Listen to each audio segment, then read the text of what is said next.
Receiving the Henry Knowles Beecher Award is an honor for a number of reasons.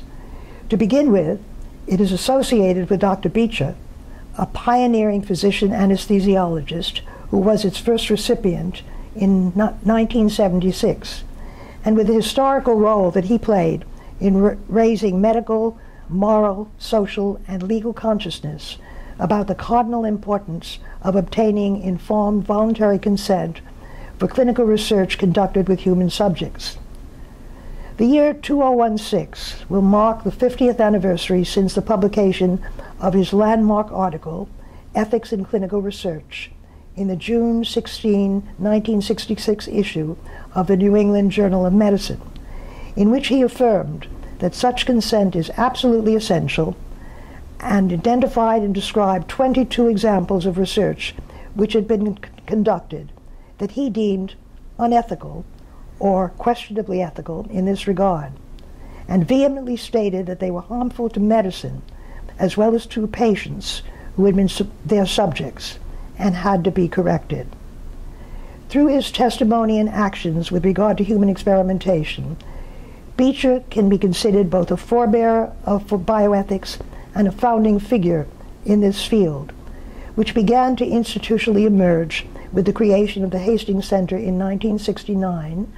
and of the Kennedy Institute of Ethics in 1971.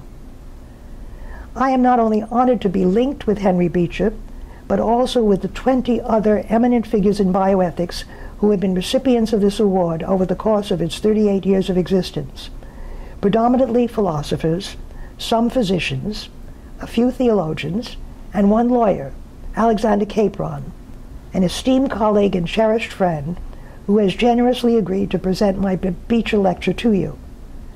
I share his singularity on this list in becoming its only social scientist recipient, a fact that, as you will see, is intrinsic to my perspective on bioethics and what is described on the ASBH program as my recommendations for moving bioethics toward its better self. The reason I am not physically present among you today is that I am now 87 years old, much older than bioethics, and although I am still in fundamentally good health, and my decades of ethnographic sociological research previously entailed many prolonged journeys into the field in European, African, and Asian milieu, as well as in numerous American settings, my aging body, with its post-polio concomitants, now makes traveling a challenge. My age is pertinent to more than my current physical limitations. It is relevant to the fact that I have been involved as an observing participant and a participant observer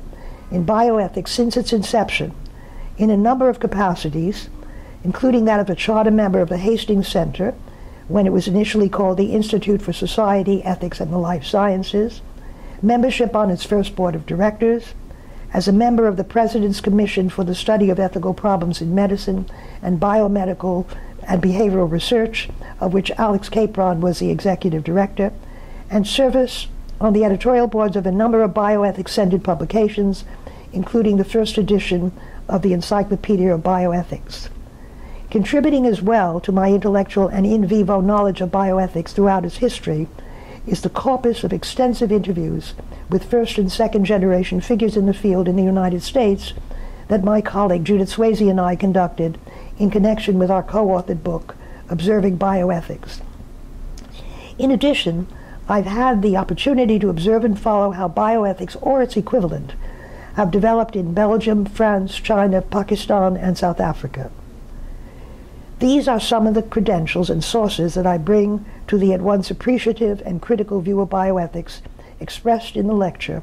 that Alex Capron is about to deliver for me, along with the suggestions for the field's betterment that it contains.